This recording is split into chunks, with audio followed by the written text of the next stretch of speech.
ito na pala guys ang ating handa sa New Year's. So, meron tayong 12 kinds of fruits. Our first New Year in...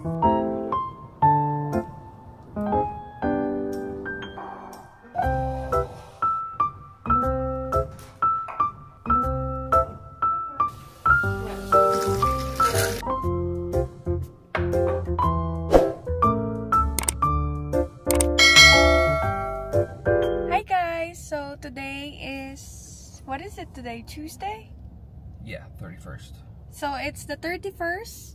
So Tuesday ngayon nag-drive kami papunta dito sa Lubbock, Texas. Yeah, it's New Year's Eve. Nag-drive kami papunta dito sa Lubbock, Texas dahil kami ay bored. Wala kami magawa. So before kami magluto sa bahay, sabi ko kay Austin, mag-drive around kami dito sa Lubbock, Texas, para na nga din, dahil meron din kayong na-recommend sa amin na Filipino restaurant dito, but unfortunately, parang close ata sila, yung Tropical Treats ata yung tawag doon, but meron kaming isa pang nakita na Linda's Cafe na open, so hopefully, pagdating namin doon, open talaga sila dahil sa Google Maps, nag-pop up naman siya na open. So, dun kami magla-lunch ni Austin, and then after that, magda-drive around lang kami dito, and then pupunta na din kami ng Costco dahil nandito na din naman na kami. So, yeah, yun ang ganap natin today bago tayo magluto mamaya for New Year's Eve. Sa mga susunod kong videos pa after this will be nung nandoon pa kami sa California. Hindi pa ako tapos mag-upload noon. Parang meron pa ata tayong 2 or 3 videos coming up. So, thank you so much din sa panonood nyo doon. Gusto ko lang din siyang i-upload dahil parang pinaka-memories na din namin siya habang ang maliliit pa yung mga pamangkin namin. Dahil ang bilis nilang lumaki, guys. Sana ma-enjoy nyo din yon dahil, ayun, super na-enjoy namin yung aming quick California trip kahit 4 days lang siya. So, I'll see you guys in Linda's Cafe. Hopefully, open sila at makakain kami ng sisig dahil miss na namin ni Austin ng sisig ulit. Sisig? Yeah. And maybe we'll order some lumpia as well. Dapat magagawa ako ng lumpia kaso wala akong lumpia wrapper. So, bibili na lang kami dito if ever na meron sila. So, see you guys there. Bye-bye.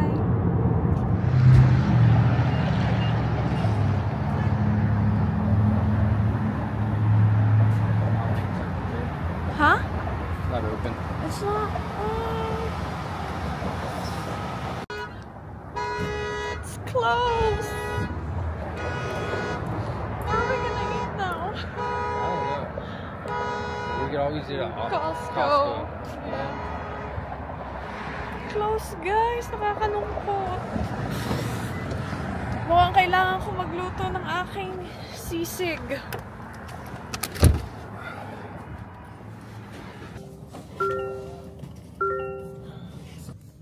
So, nag-Panda Express na lang kami. I have chow mein, honey, sesame, and ito is beef something. And what you have? Got greens. Super greens, black pepper, sirloin, and orange chicken. Is it good? Yeah. So, kain lang kami, guys. Kain na din kayo.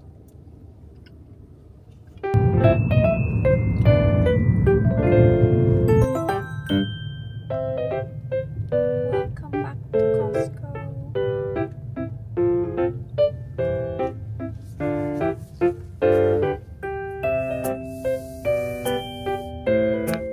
That's good, yeah. I like the orange too.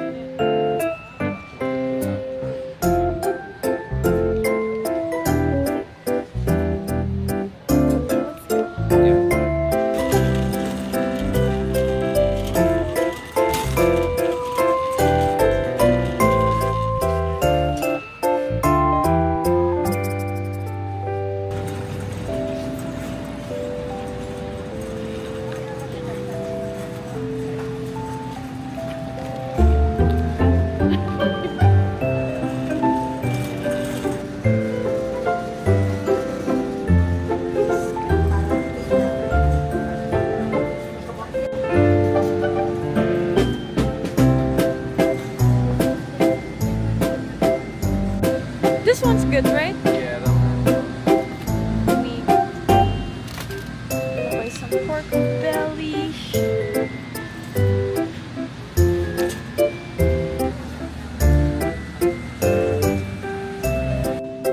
Ganda.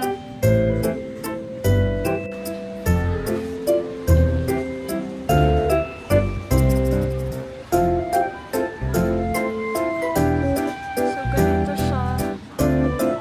Ganda kaso wala pa kami maglalagyan. $400.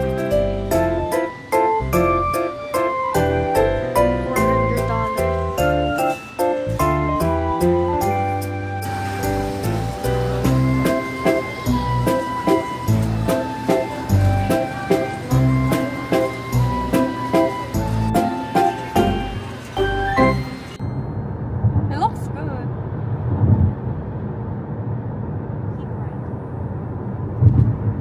Hi guys, so we are finally home and we are starting late. Austin is currently making his, what do you call that one? Bacon wrapped asparagus. So it's so good. So ayan siya. And then meron na din kaming steak dito. Buti na lang din walang nag-grill ngayon. Sana mamaya wala pa din dahil kailangan naming mag-grill doon sa labas, malapit sa pool. And ang gagawin ko naman is itong baked potato. And then meron din pala kami nitong 12 kinds of fruits. Well, yung iba nasa fridge pa yung iba, pero yan, lagi kaming may pa 12 kinds of fruits ni Austin dahil, ewan ko, tradition siya sa amin sa Pinas. So, yan. What else are we cooking? Just this? Asparagus with steak and then the potato. Yeah. So, yun lang, guys. And then, yeah, we'll keep you guys posted. Bottoms of these all. Yeah.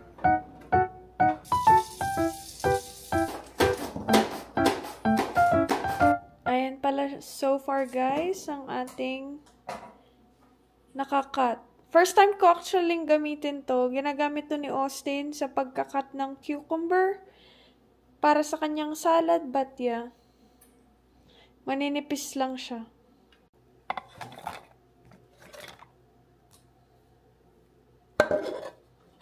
Four more to go.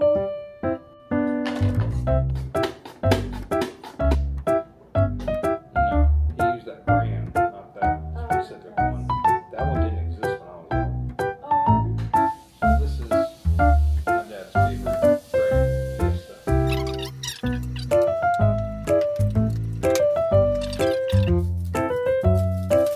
So, ito pala guys, ang ating potatoes.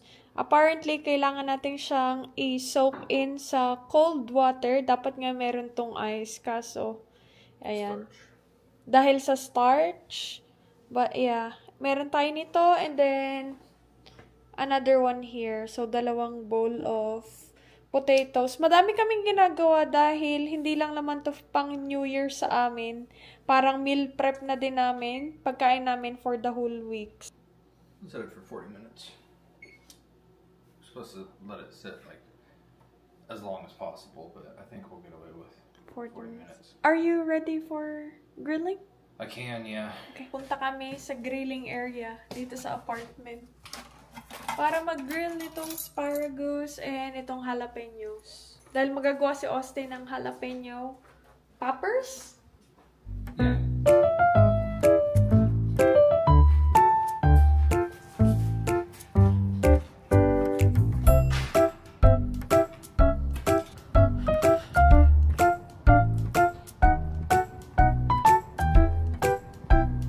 Solo namin guys ang grilling area.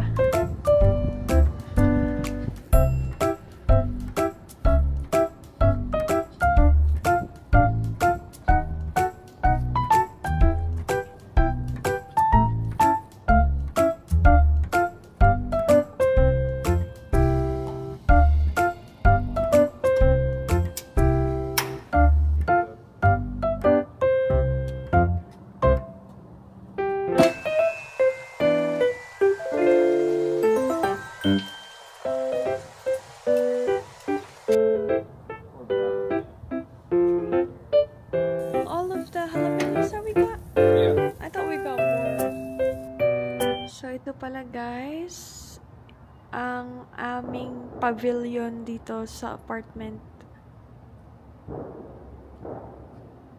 Meron sila ditong pa-couch. And then may pa-TV din doon. And then meron din kami doong tag dito, billiards. And then chairs here. And then chairs here. And then meron ditong parang kainan na table. Ano tawag sa ganito? Ayan. And then meron din ditong pasing pag kailangan magluto or whatnot. Ayan. And then meron din ditong itong sa tubig. And then ito yung pinaka-bathroom. Okay din siya.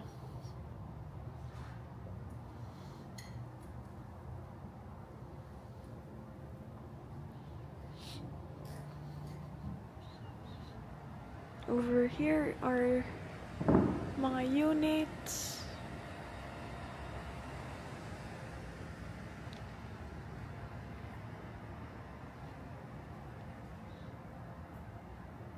Ito ang pool.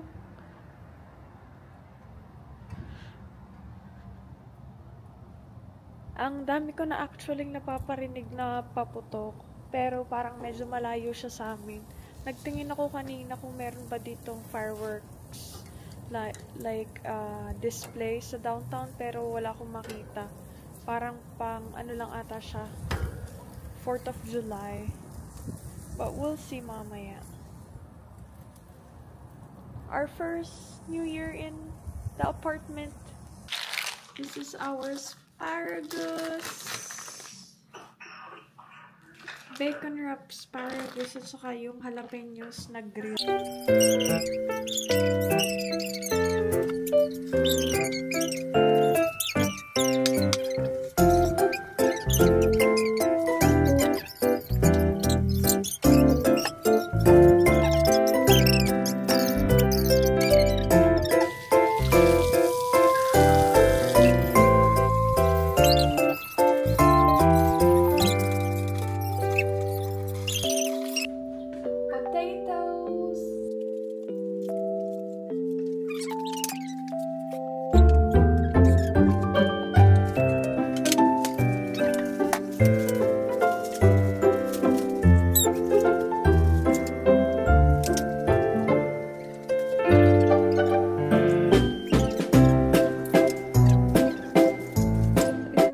Ang ating handa sa New Year's. So, meron tayong 12 kinds of fruits. Meron tayong bacon wrap, asparagus at saka jalapeno poppers. Meron din kami dito mga sparkling grape, red grape at saka sparkling cider. And then, ayan, bumili din kami ng 20-25 cups. We have steak, and ito is baked potato. So, itong ating handa for tonight. Hindi kami nagluto na nung iba dahil sabi ni Austin, ibubukas na lang namin dahil medyo late na nga din kami nakauwi.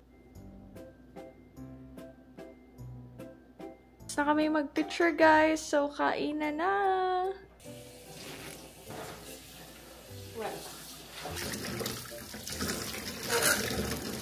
thank you for making my food.